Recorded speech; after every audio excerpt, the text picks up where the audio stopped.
listening to Filling the Storehouse podcast. I'm David. And I'm Stuart. And we want to walk with you on the journey to living the abundant life through faith, family, and freedom. Our goal is to refine our why while helping you find yours. Together, achieve our best and highest purpose.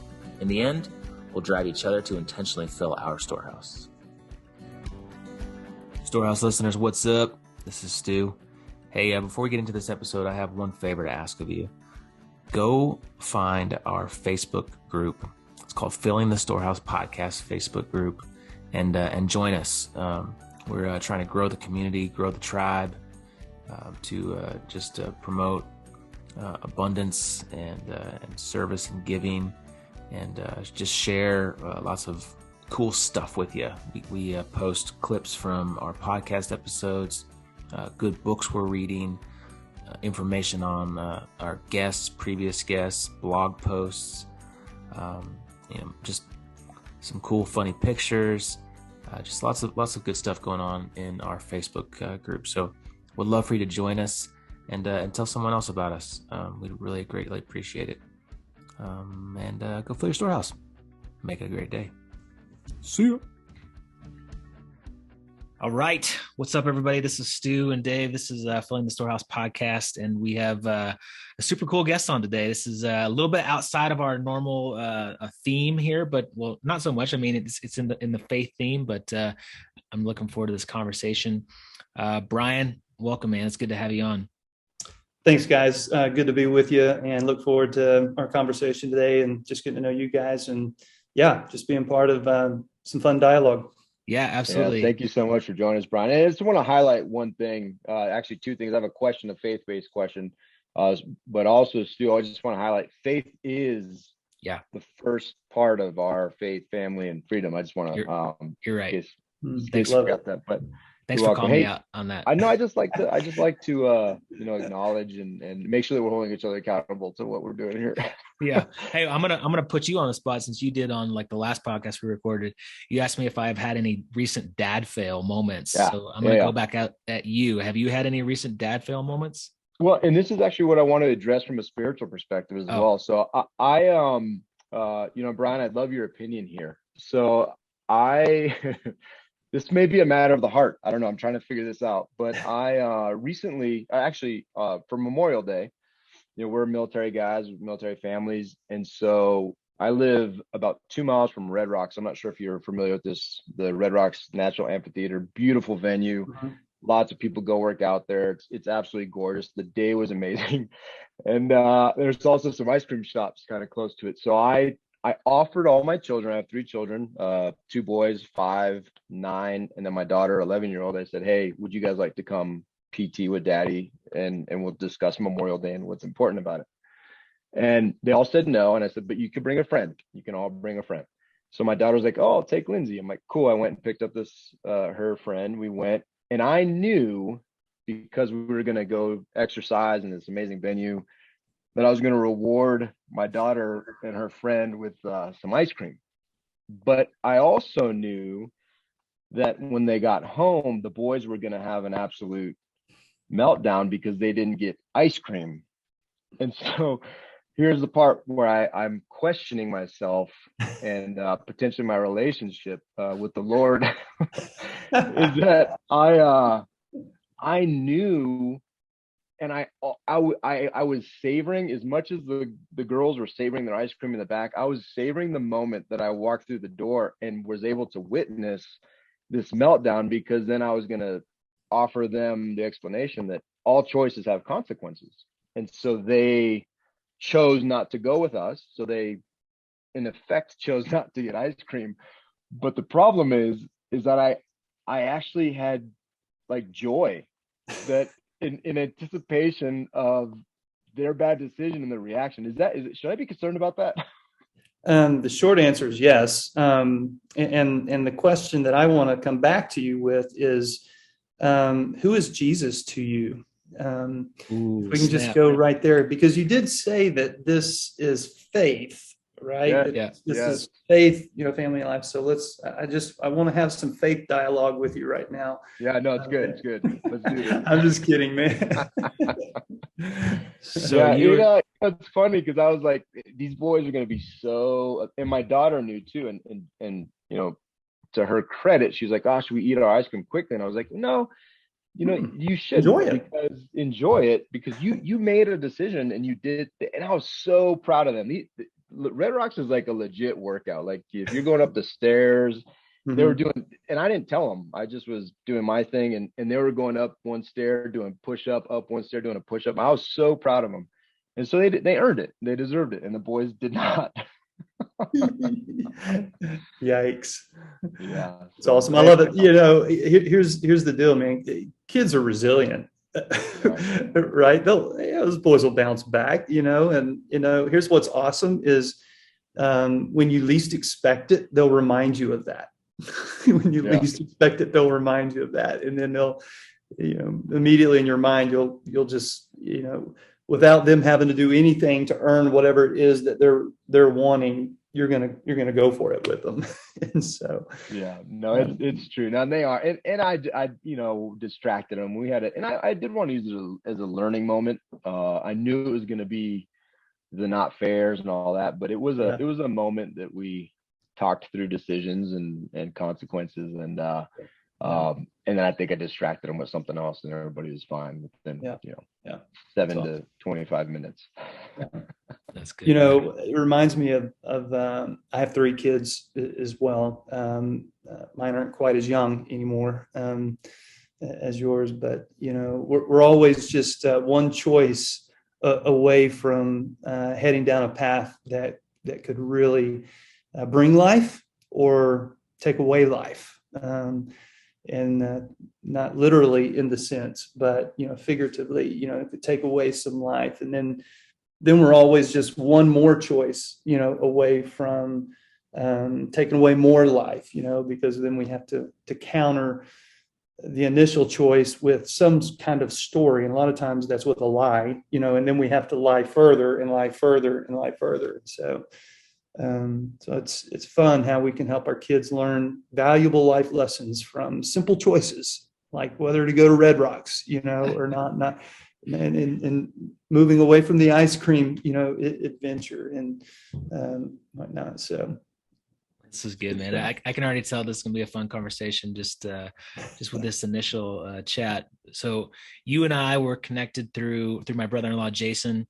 And he had kind of told me that your backstory, and I was like, oh, this is awesome. We need to have Brian on the podcast. So if you could just give a little background for our listeners of who you are, what you're doing now, and kind of how you got to where you are now. Yeah. Okay. Who am I? I grew up in the Houston area and loved the community. I lived in there in the Woodlands, where I met my wife. We were in youth group together, knew each other in high school.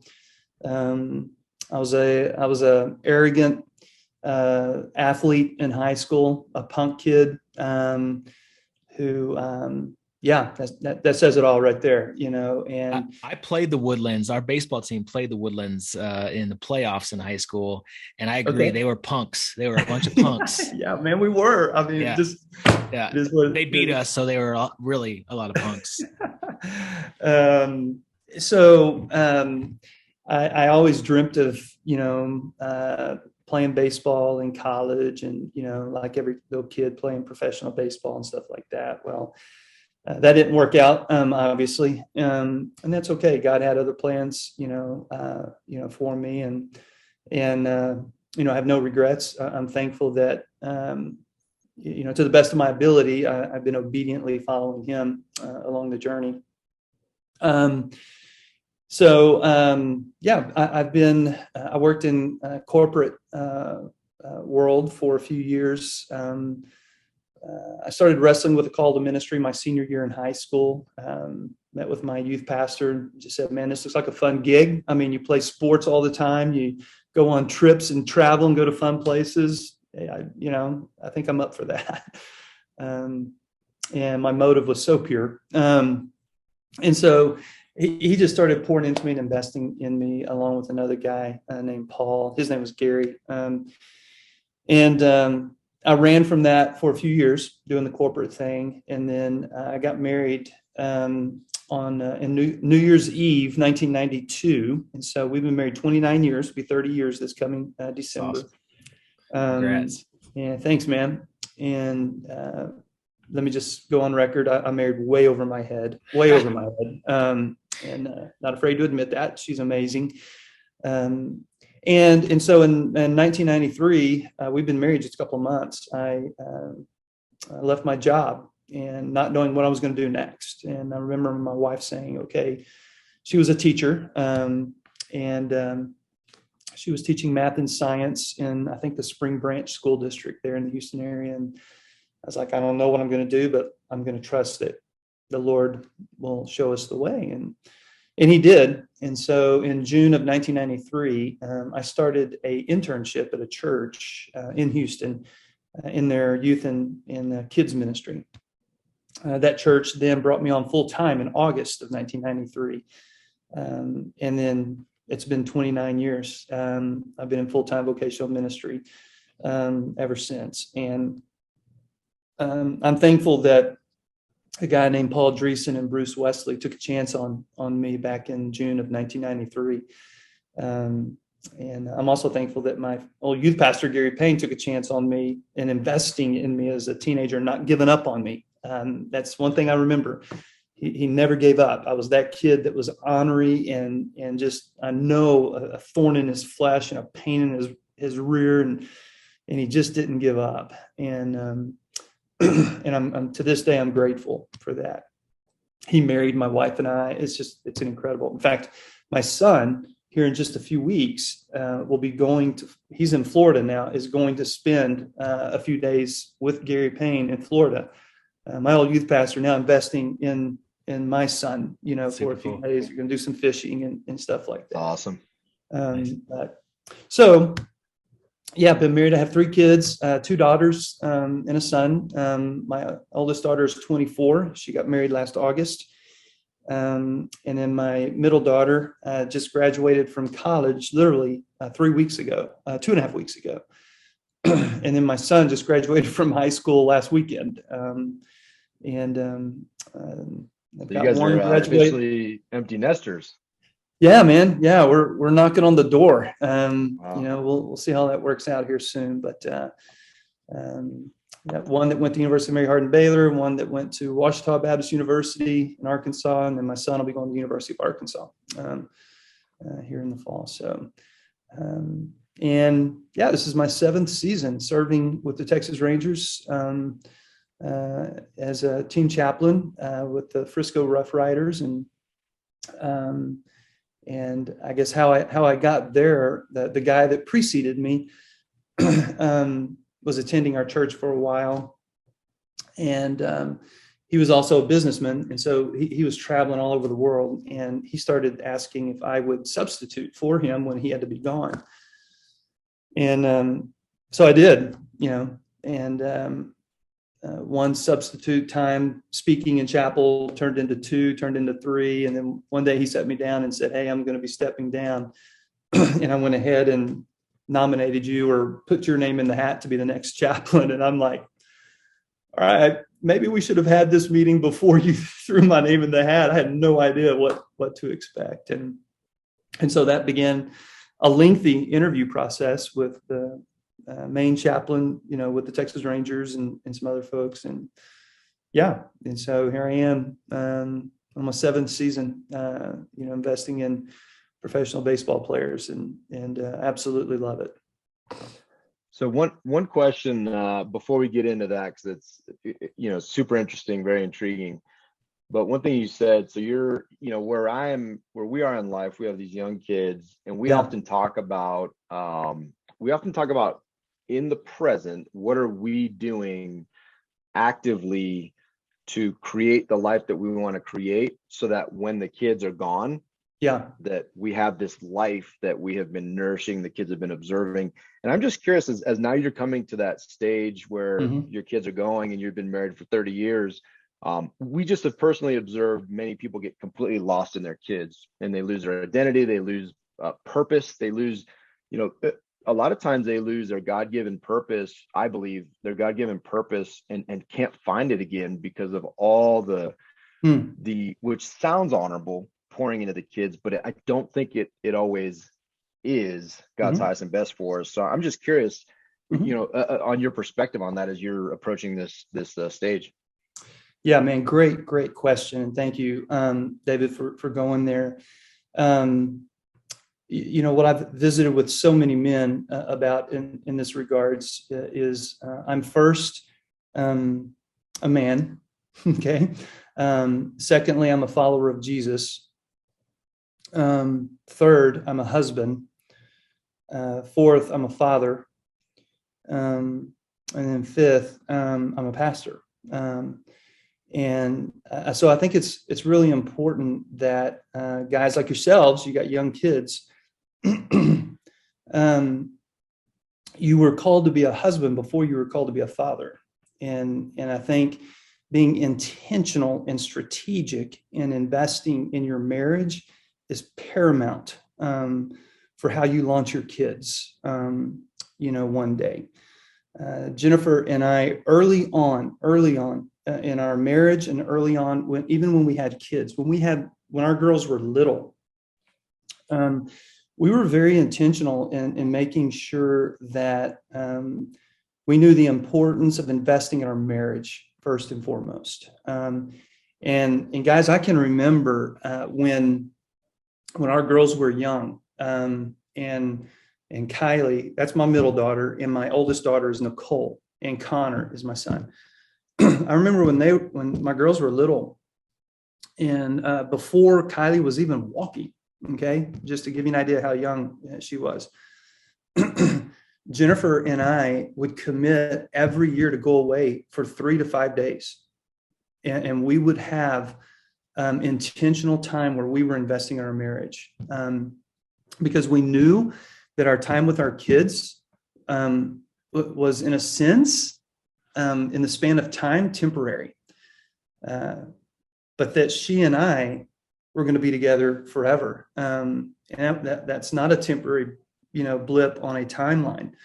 And so, invest in your marriage early. Spend time, with your wife, or wives, if you're listening to this, make sure you're intentional about spending time with your husband. Building into that marriage relationship is so important. and the wins in that, David and Sue, are: one, your kids see a healthy marriage, and two, I believe that can even result in a healthy family, atmosphere. And so we really invest in each other's in our marriage together. We've been doing that for years and years and years and years. Excuse me. And then one other thing I would say, with all three of our kids, we sat down, and Jennifer and I, and we asked ourselves, okay, what do we want Nicole to look like and sound like when she's 18 years old? What are some markers? What are some things that we would love to see present? Okay, let's identify those 3 or 4 things. We did. And then once we did that, we backed into what our process was going to look like, and how we were going to engage with them, and how we were going to be strategic in our parenting and in our relationship and our friendship with them from that point. So when they're 2, 3, 4, or 5, or 6, or 10, whatever, it's never too late. Identify what do you want them to look like and sound like, and what do you want their faith to look like? How do you want your kids to talk about their faith? Okay, and then we back in and let's develop a plan. And each kid is different, in that.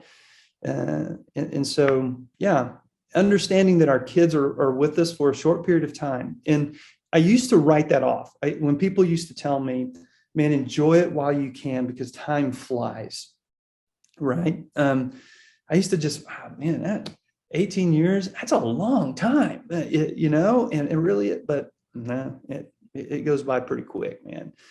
And so yeah, so first and foremost, I don't know if I'm answering your question, or if I'm just rambling. You guys just. No, that's really good. I love, I've obviously been taking a bunch of notes, but I love hearing it also from your perspective that investment, the strategic investment in your marriage. I'm a firm believer that the kids are watching that. So we're modeling the type of husbands and wives we want our kids to have.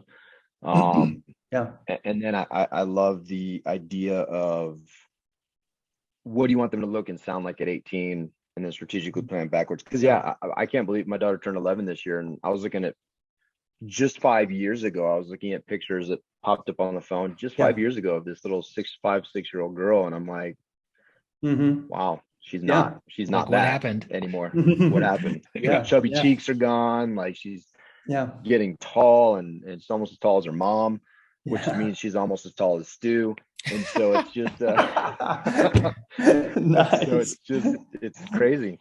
Well, and we were just talking before this. So this is day one of us being civilians after 20 years of naval service. And dude, that 20 years went like that. Like, I feel like it was just yesterday when you and I were roommates at the Naval Academy, about to, enter the Navy as ensigns. And so, it's crazy how time goes. Yeah. And hey, let me say this, man. Thank you guys. Man, I got to speak, briefly in honor of those that gave their lives, on the battlefield and in the service this past weekend on Memorial Day, services here at church. And, man, thank you. I can't thank you enough for your service and that, my dad was a longtime military guy. And he passed away 7 years ago. And I still refer to him as a Marine, and so you never was a Marine. I've been reminded that a lot. That's right. You don't make that mistake. You don't make that mistake twice. Right. So anyway, and one other thing I wanted to just say as it relates to the other topic we were talking about, we didn't go out and make posters or manifestos or anything like that of those goals and plaster them all over our house to kind of lord it over our kids. That was just a common understanding that my wife and I had. This is what we want to go after, and when the time is right, we'll sit down and say, what, here's what we would like for you to be maybe thinking about as it relates to life, and gently entered into those conversations with all three of our kids at the right time. That's good, man. Well, so I'm curious. That kind of leads into what you're doing now with the Texas Rangers organization, and how you're kind of doing that same role with these pro athletes. And honestly, like when Jason was like, my buddy Brian, he's the chaplain for the Texas Rangers. I was like, what? And I don't know why I didn't even realize that exists. I mean, I know there's typically like a chaplain for, I played college baseball, and there was a chaplain for our college baseball team, but I didn't realize that there are pastors, chaplains for, professional sports organizations. And so I'm curious how that looks. Like, what, are you traveling with the team? Are you doing service for them on Sundays? Like, what is your involvement with these Major League Baseball players? Yeah, no, I love it. So my involvement with them, it looks like, this. I speak at 10 chapels throughout the season. They're all on Sunday afternoons. And I get to the ballpark, usually try to get there about an hour before game time. We have, access to the clubhouse. And so we get to to go and hang out with the players, down in the clubhouse area and just spend time getting to know them, talking with them, coaches too. And so really enjoy that. And when I'm, not doing chapel services with the team, and it's completely optional, guys are not made to come. Now, when you have managers and coaches that are really for chapel, that makes a huge difference. And our current manager, Jared Goddard for the Rough Riders, is a great guy. Loves the Lord, loves chapel. He hasn't missed one yet, and that's awesome. And I think that's an encouragement to the players. And so when I'm not there on Sunday, investing in the guys and leading chapel, with the guys, and I do it for both the home team and the visiting team. So that's usually what chapel looks like, because we want to invest in those guys as well. And also have a Spanish chaplain, a guy who works with the Latino guys. And he's a blessing to have as well. But yeah, so when I'm not there on the Sundays, I'm doing a lot of what I did last Thursday, actually, and hanging out with 3 ball players at Norma's Cafe in Frisco. And we're just talking life, men talking man stuff, guys, what are you struggling with? What's distracting you right now in your faith journey? What does humility, look like in your life right now? Because a lot of these guys, you guys know, I mean, humility is probably not at the top of their character traits, and so just sitting down and investing and doing Bible study with them and trying to coach them really, coach them in life stuff outside the lines, because life inside the lines is very, very, very temporary, right? But outside the lines, there's a lot more action going on. And so just trying to help coach them throughout the season during that, praying for them, encouraging, a lot of text messaging, some phone calls that happen as well. And then for some of the guys who are here in the off season, I get to connect with and invest in and build a relationship with, during the off season. So one guy that I've had the privilege of really developing a unique friendship with for years now is Matt Bush. With the Rangers, he's a relief pitcher, and if you know anything about his story, I won't go into detail now, but it's an incredible story, and of a guy who, the number 1 pick in the Major League Baseball draft, stepped into a ton of money as a 17-year-old and 18-year-old, and then within, I think, 3 years or something like that, was in prison, and then had a prison stint, worked his rear off to get back into a good place in baseball standings and just in life. And so I used, his issues that landed him in prison, it was a hit and run incident in California, and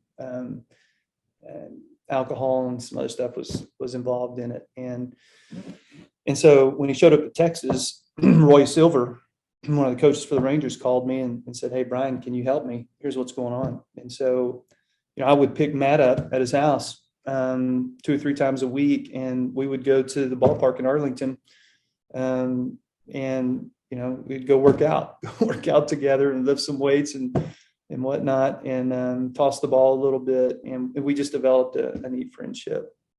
And there's been some other guys like that as well. Recently, Taylor Hearn, guy that I've gotten to spend time with and whatnot. And so, yeah, man, just trying to be a friend to these guys, and being someone that can speak the truth in love with them, because that doesn't always come across well from a coach, and so that's what I try to do with them. So that's what it looks like.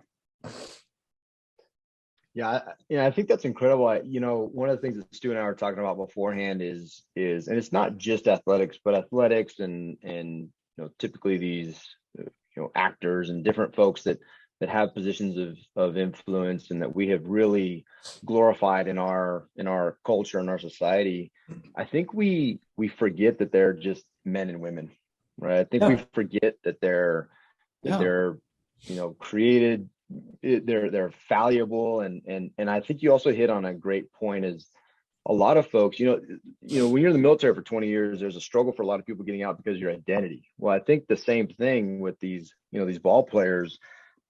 Their identity is so wrapped up between the lines, and then when that goes away, which is inevitable, but it's what do they say about the NFL? It stands for not for long, right? Like these careers are super short, and there's exceptions that play forever, but most of these guys are done relatively quickly, especially in the context of life. They're all done quickly.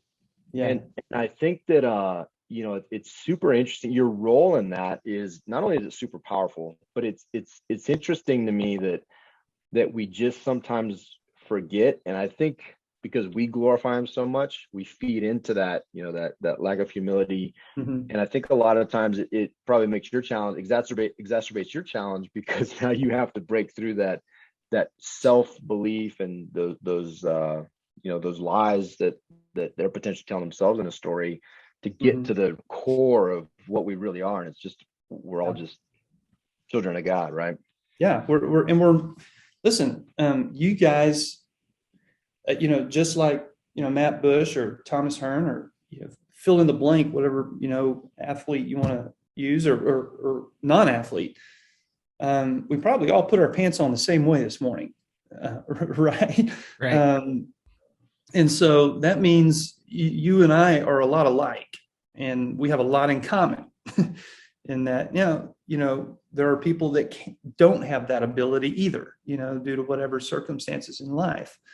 But these guys are normal guys. They're unlike me in that, they have the gift to play at a high level, in a sport, and but just trying to help them understand, they're a lot like me, and I'm a lot like them, and trying to just remember, that humility in life, not just as a professional athlete, but humility in life as a man, is a must.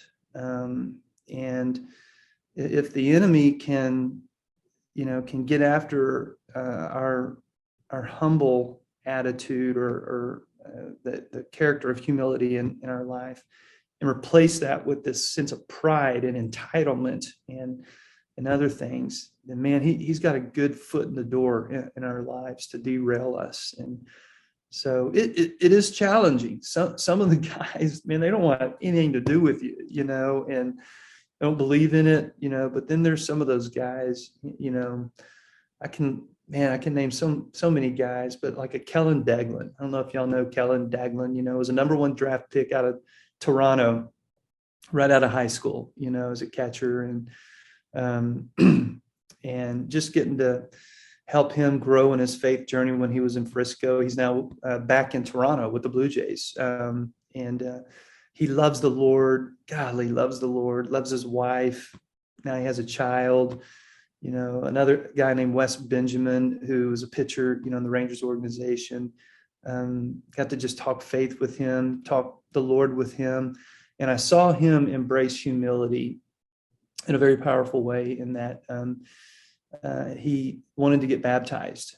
He had never been baptized. And he asked if I could arrange that. And I'm like, well, yeah, I can arrange that. Sure. But I'm not going to do it at my church, or our church. Out in Frisco, they have a lazy river out in right field. And I said, what if we can figure out how to do it there, and then we can invite the team, we can invite players to come. And he was like, okay, yeah, I'm down with that. That would be pretty cool. So I got with leadership there, and so, yeah, we had a baptism service in the lazy river right field at Dr. Pepper Ballpark in Frisco, Texas. And it was really cool, because Wes humbled himself enough to say, you know what, I'm going to model for these other athletes who showed up, what it means, to be a follower of Jesus, and obediently follow him. So it was really cool. That's super cool. So, I'm curious, the enemy, I think, uses money a lot, to get us in a spot, where we're using that as our idol. Yeah. And I think it's really challenging for, guys like you were talking about, who are leaving high school and immediately getting multi-million-dollar contracts to go and play for a professional organization. And I'm just curious how you've seen that impact people, with a relationship to their faith, and either has grown it or, hindered it, if you will. Yeah. It's interesting to me. Yeah. Yeah. No, that's a solid question, and I think how I've seen it hinder some of these guys' faith is, baseball is an idol, and it can be an idol, for a lot of guys. And then you throw in several $1,000,000 to get to play baseball. Yeah. Now money can become, the idol, and it has for some guys. And I've seen some guys begin to worship the money more so than worshiping the God that they profess, to have a relationship, with. And what do they say? What money is the root of all evil? I think there's probably some truth, in that. And so guys get distracted, they lose focus, and money becomes a significant issue for them. I've seen guys balance it really well, and do well, and they remember that it can be gone in a heartbeat. It can be gone in a heartbeat, and they recognize that. And some of the things, I've had conversations with some of the guys who, have received these multi-million-dollar contracts coming out of high school and even college, is remember that the Lord is the giver of everything. He's the giver of everything. You're not entitled to that $3.5 million signing bonus check or whatever. You're not entitled to that. And the Lord has blessed you, and don't forget that, and don't ever take that for granted. The money will go away. It will be spent on something, or blown on something, and so I've tried to help some of the guys understand that, bless the Lord and give him praise for everything he's given you, for everything, for the money. And I think that helps shift their perspective a little bit about it. And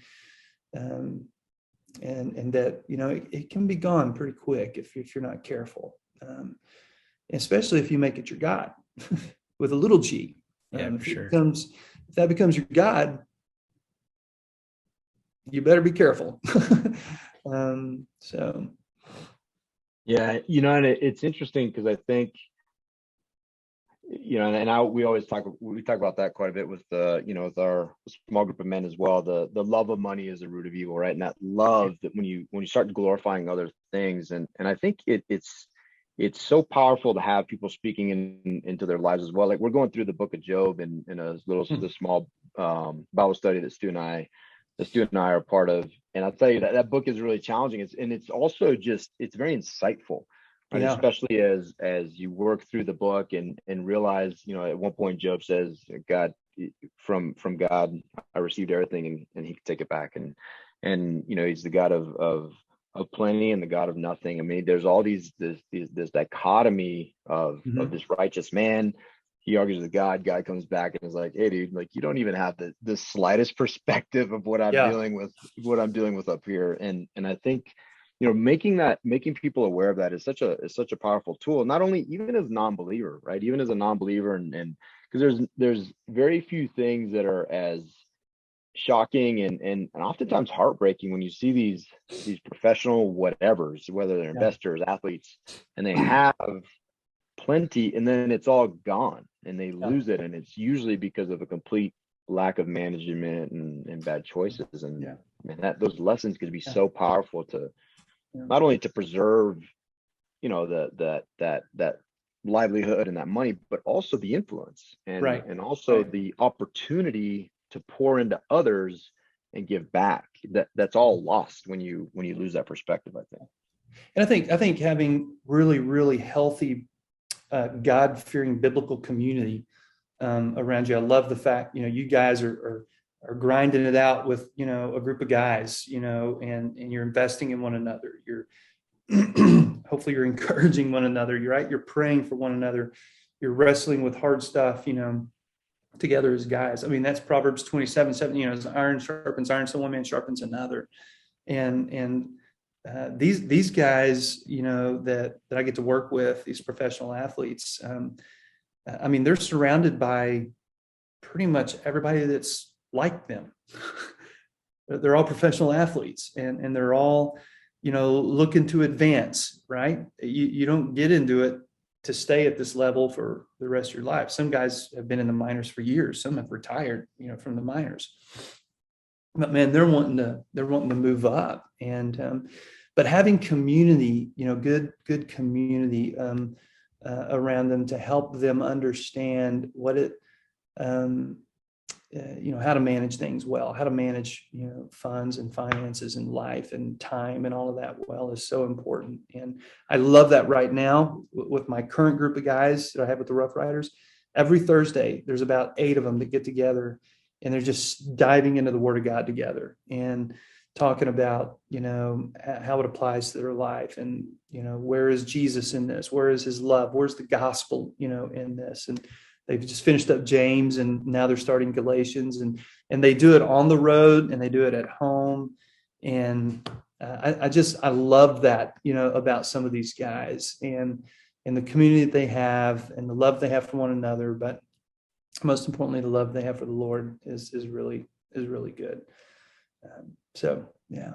I'm just curious, being from Texas myself, I know Texas in general is very, very heavy on, religion, church, faith. You see a church on every corner, in the big cities. And, hearing that really encouraged me to hear like there's a group of 8, 9 Major League Baseball players that are getting together and doing Bible study together.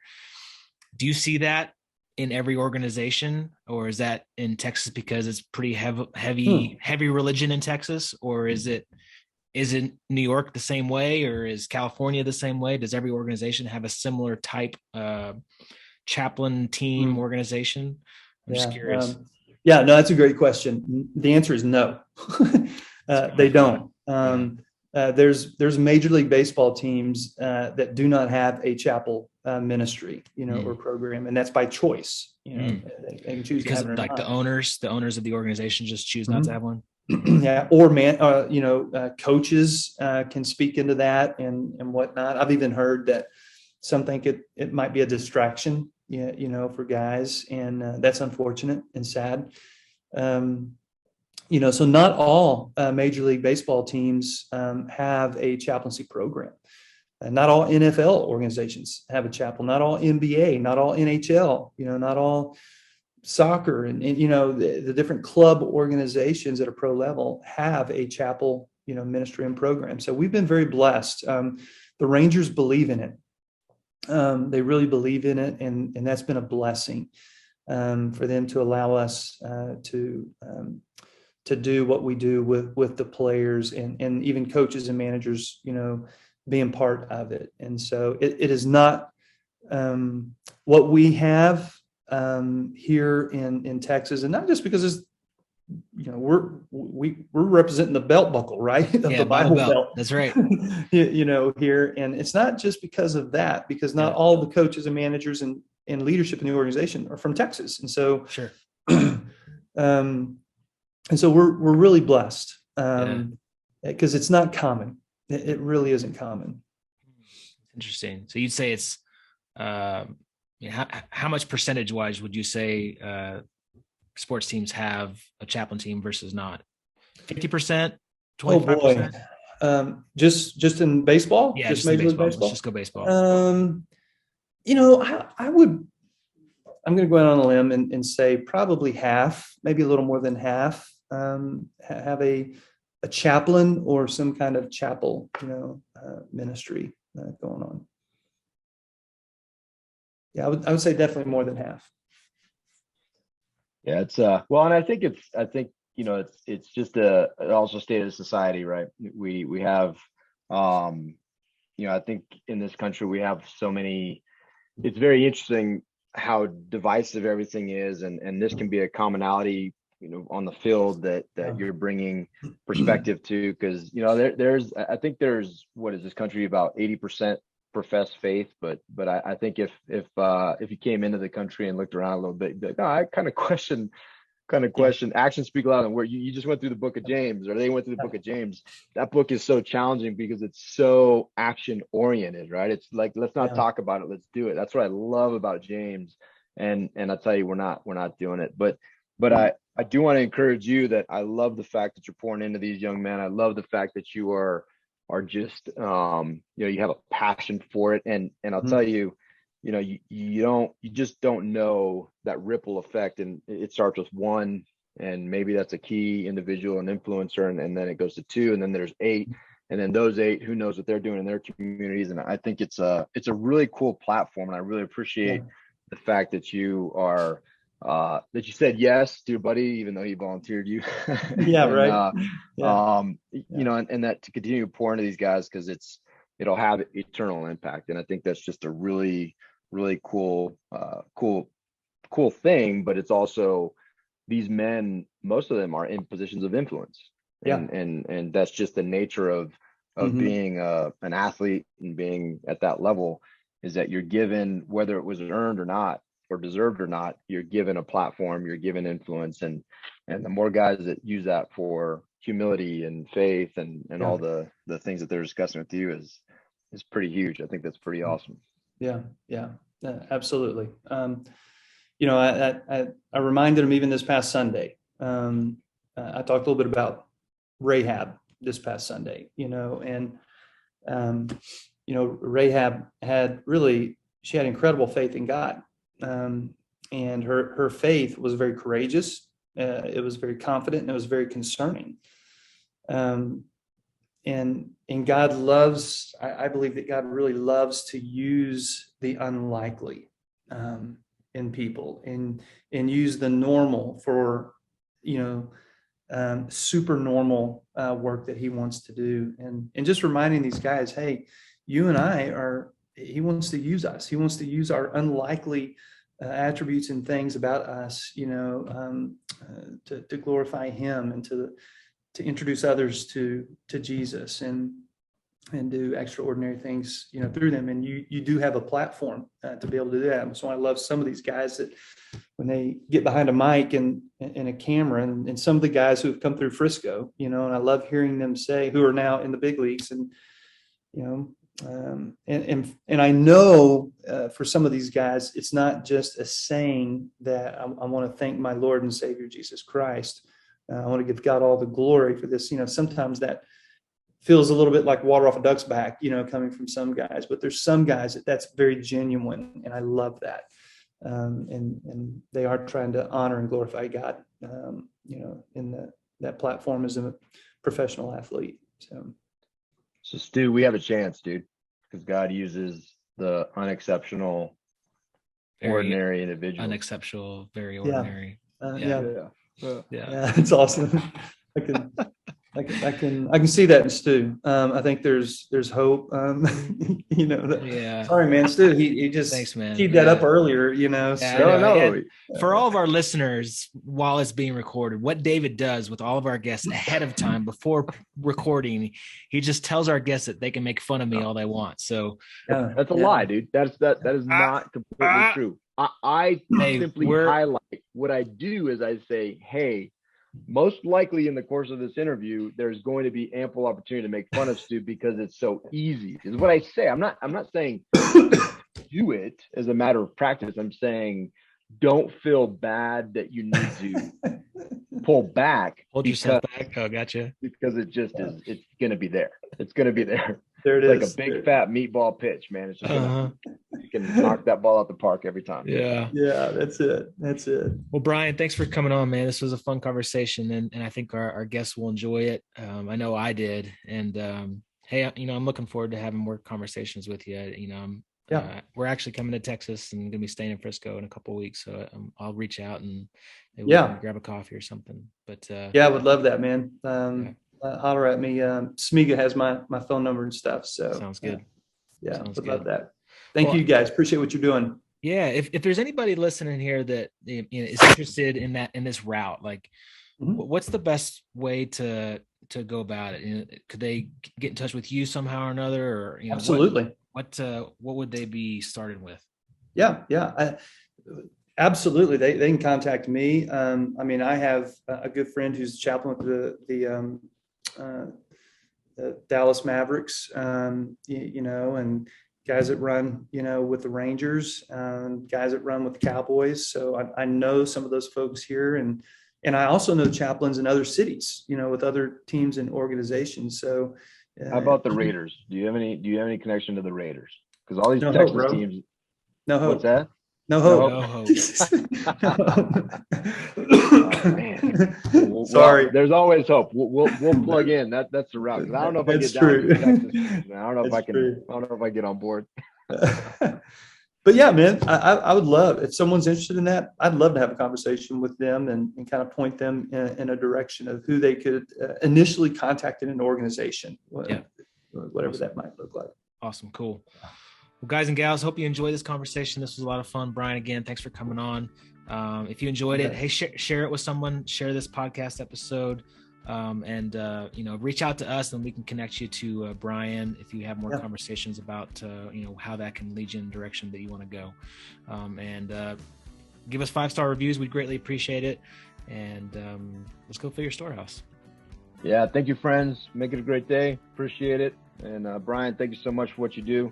God bless you, brother. And we're just really excited about the influence and you're pouring into these dudes' lives. It's pretty awesome. Awesome. Thanks, guys. Appreciate you. Keep going. Thanks, Brian. Thank you. Thanks for listening to Filling the Storehouse. If you enjoyed our show, please subscribe and share it with someone you love. And if you really felt inspired, leave a 5-star review so we could continue to grow and help other Christian entrepreneurs fill their storehouse. If you're interested in creating financial freedom through real estate investing, be sure to check out our website at storehouse310turnkey.com. We'd love to serve you through our platform of building the kingdom. Just click on the contact link and we'll reply to you as soon as we can. Again, thanks so much for listening. Now go fill your storehouse and make it a great day.